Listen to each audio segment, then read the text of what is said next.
Hola, hola, ¿cómo están? Saluditos, bienvenidos a este video. Soy Cristina Farrera y hoy vamos a hablar de un tema súper importante que es la fuerza interior de un líder. ¿A ustedes les gustan las películas? ¿A ustedes les gusta ir al cine? Ujú. Sí, ¿Alguien de ustedes ya vio la película La Sociedad de la Nieve?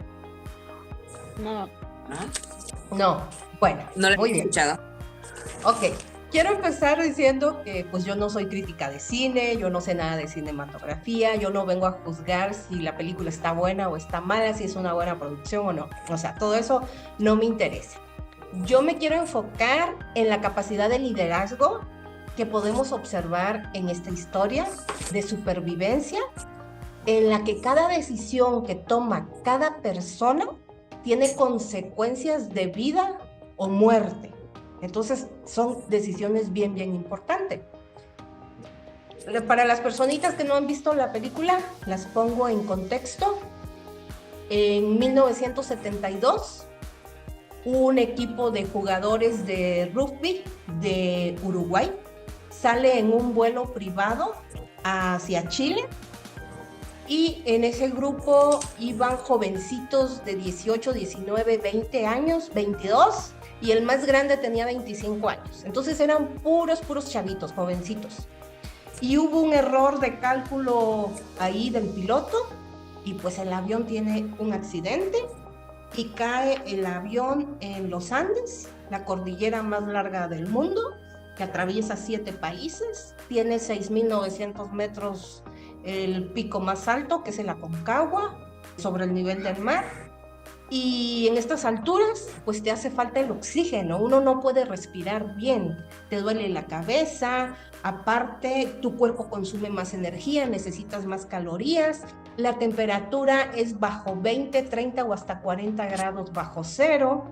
Entonces, imagínate el escenario de estos chicos, repito, son casi niños de 18, 20 años y no tienen ropa térmica, no tienen con qué cubrirse del frío, no tienen ropa adecuada para ese clima, no tienen los zapatos adecuados para caminar en la nieve, ni siquiera conocían la nieve porque en Uruguay no hay montañas con nieve, no tenían comida, no tenían bebida, no tenían medicamento. Afortunadamente en ese vuelo venían 3 chicos que estaban empezando a estudiar medicina, o sea que tampoco sabían nada de medicina porque estaban empezando, ¿no? No había cómo comunicarse, era 1972, y entonces estaban estos muchachitos solos ahí en medio de la montaña. Eran 45 pasajeros, el avión se estrella, se parte en pedazos, no queda nada, bueno, queda un pedacito del avión, y pues lo único que había era nieve, hielo y ganas de vivir. Porque ellos decían, yo tengo que regresar a mi casa a decirle a mi papá que estoy vivo y que no perdió a su familia y que yo estoy aquí. Imagínate, eran muchachitos todos, ¿no? O sea, muy jovencitos. Tenían algo que fue determinante para que ellos pudieran sobrevivir. Los chicos tenían un entrenador holandés muy exigente que les enseñó a luchar y a no rendirse en el juego. Cuando ellos entrenaban, les pedía más, a que no se resignaran, a que no se conformaran y a que no fueran perdedores. O sea, les enseñó a ser un equipo unido y ser un equipo ganador. Entonces, ¿qué creen que pasó ahí en la montaña? Pues los chicos sobrevivieron. ¿Y qué tiene que ver esto con nuestro negocio? Que a veces pasa que las cosas no salen como nosotros planeamos.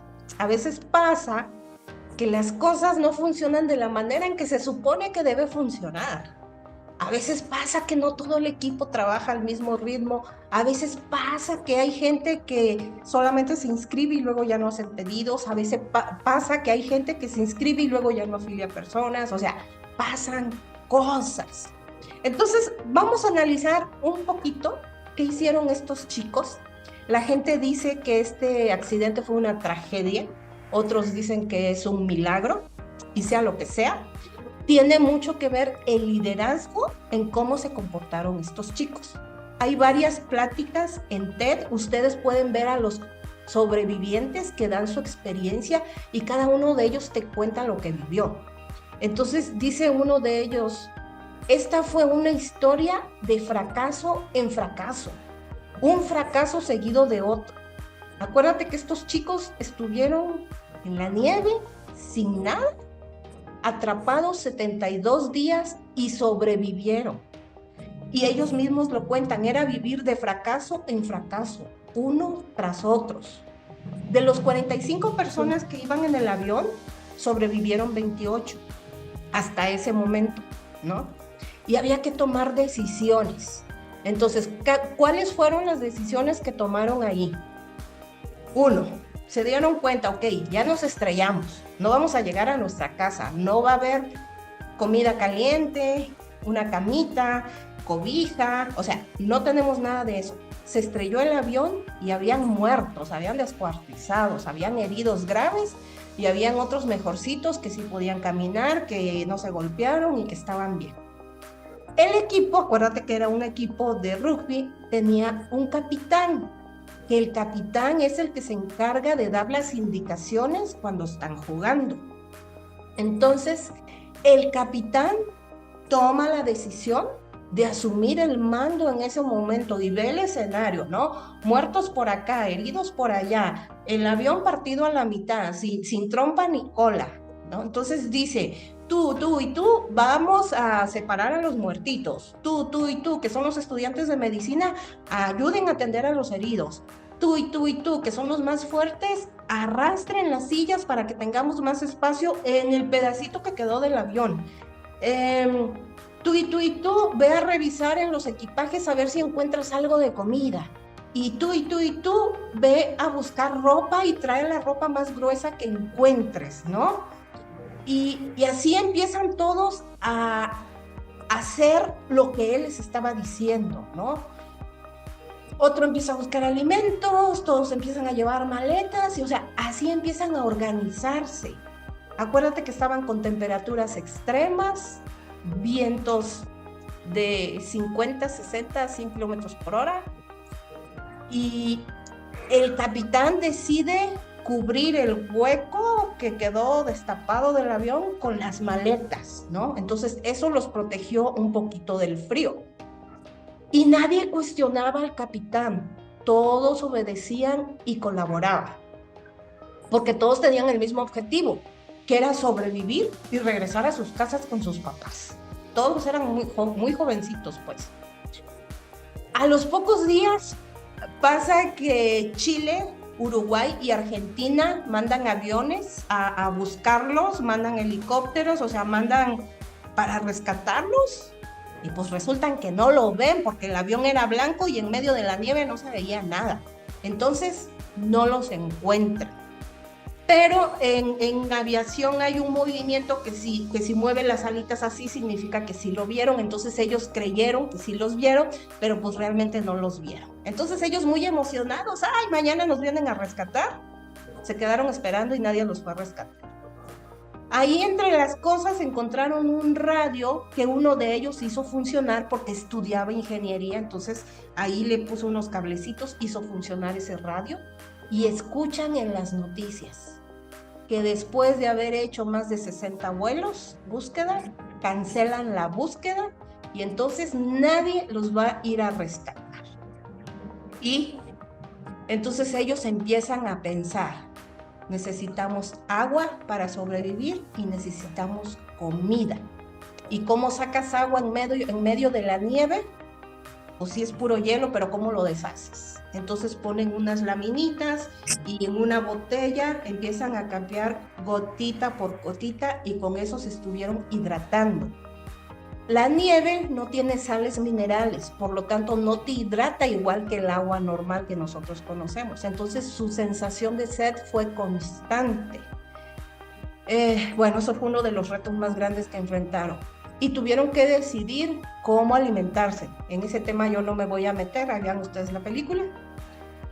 Y resulta que ya más o menos se habían adaptado a cómo producir su agua y cómo comer, cuando de repente les viene una avalancha por un lado y quedan enterrados 3 metros bajo la nieve.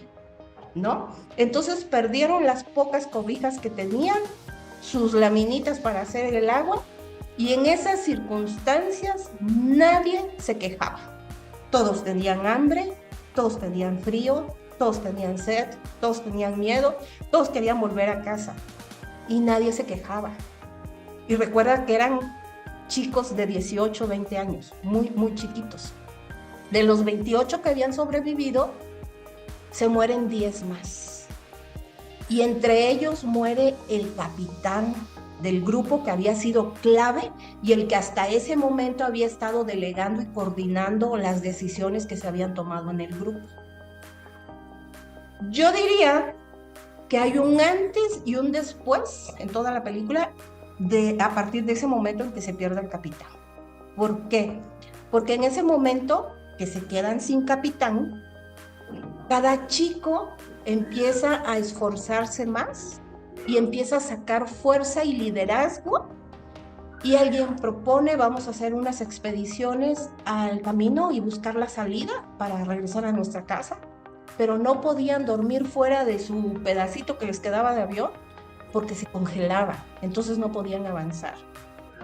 Y los fracturados, a pesar de estar fracturado de la pierna, caminaban y hacían agua. Recuerda que nadie se quejaba en esas circunstancias. Otros se encargaban de limpiar, otros se encargaban de la comida, otro recogía recuerdos de los fallecidos para llevárselo a los familiares, y así cada persona tomó un rol con un solo objetivo, que era salvar sus vidas y regresar a casa. Bueno, había un grupo de expediciones que buscaban por dónde podían salir, pero en esas condiciones no podían avanzar. Hicieron 8 expediciones y al principio casi se mueren congelados porque se le mojaban los pies, y así empezaron a hacer expediciones a diferentes rumbos, y ellos experimentaron por dónde sí y por dónde no, cómo sí y cómo no. Y fue ensayo y error, porque ellos ni siquiera conocían la nieve, o sea, no eran escaladores profesionales, no tenían equipo para sobrevivir en esa circunstancia. Y muchas veces se preguntan: ¿los líderes nacen o se hacen? Y entonces aquí salió un líder en cada chico, porque todos tenían esa unión de grupo y confiaban entre ellos. Y se equivocaron muchas veces y tuvieron la capacidad de levantarse a pesar de la adversidad, porque eran dueños de los destinos y de la decisión de cada uno de ellos, ¿no? Entonces siempre estaban pensando en un plan B. Si esto no funciona, entonces buscamos otra forma. El objetivo era regresar a casa. Y se cuidaban entre todos, buscaban el bien común. Dice uno de los sobrevivientes: las grandes montañas se suben paso a paso. Y pues bueno, pueden ver la película, hay muchos detalles. Finalmente salen caminando 2 de ellos y tuvieron que caminar durante más de 10 días y cargando una bolsa de sleeping que los protegía del frío para dormir y no congelarse, que pesaba más de 30 kilos. Y llevaban comida y llevaban agua. Bueno, ¿qué tiene que ver esto con nuestro negocio? Cada uno de nosotros llevamos también cargando una mochila que es nuestra vida, y que pueden ser nuestros miedos, y que pueden ser nuestras inseguridades, la falta de decisión, el compromiso, ¿no? Es esa lucha que tenemos todos los días. ¿Visito a un cliente o no lo visito? ¿Afilio gente o mejor no afilio? ¿No? ¿Pago publicidad o mejor no pago? ¿O leo un libro o no lo leo? ¿O entro a una capacitación o no lo leo? ¿O veo un video o no lo leo? O sea, estamos constantemente tomando decisiones. Lo que pasa es que nuestras decisiones pues no son tan de vida o muerte, o sea, porque quizá vamos a sobrevivir de alguna otra forma y vamos a ganar dinero de alguna otra forma, ¿no? Pero en este caso, que el único objetivo era sobrevivir y regresar a casa, lo podemos aplicar a nuestro negocio, que en este caso nuestro objetivo es crear una organización, tener un cheque y tú le pones la cantidad. Dice uno de los sobrevivientes: yo no sé si fue un milagro o no, lo que sí sé es que el ser humano tiene un espíritu de lucha increíble y que es capaz de soportar un montón de cosas, ¿no? Y continúa diciendo, los sobrevivientes no somos diferentes a ti. Lo que pasa es que uno no conoce sus límites. Y si tú no estás logrando lo que quieres lograr, es porque todavía no has tomado un desafío. Entonces, en el lugar donde se reúnen estos sobrevivientes, actualmente tienen una placa que dice, muchas veces creemos en el destino y rezamos esperando que las cosas pasen. Y nos olvidamos de lo más importante, que es creer en nosotros mismos.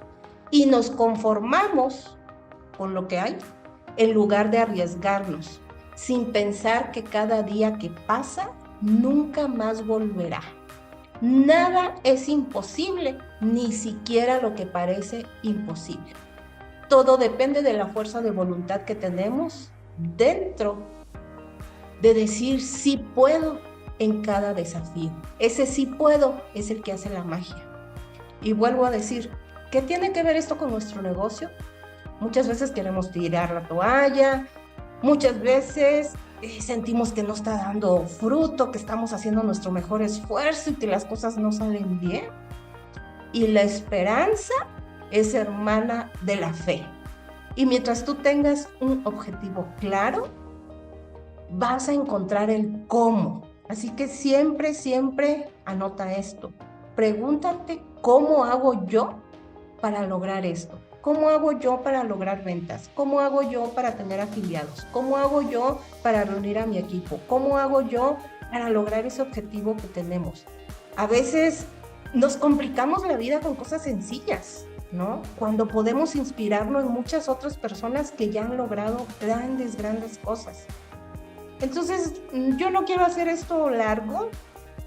Vean la película si quieren. También los mismos sobrevivientes, los originales, los reales, están vivos. Todos tienen más de 70 años, pero están vivos y dan muchas conferencias motivacionales y de liderazgo. A mí me gustó mucho la película. Cuando yo era niña, mi tío me contaba mucho esa historia. Entonces, ahorita que ya está en el cine y que está en Netflix y que está en todos lados y hay libros también, me gustó mucho, yo quise verla y cuando lo vi, pues sí, es una historia de liderazgo. Ya no les cuento cómo salieron por si van a ver la película, pero es una historia, te digo, toma en cuenta que todos los muchachitos tenían en promedio 18, 20, 22 años, los más grandecitos tenían 25.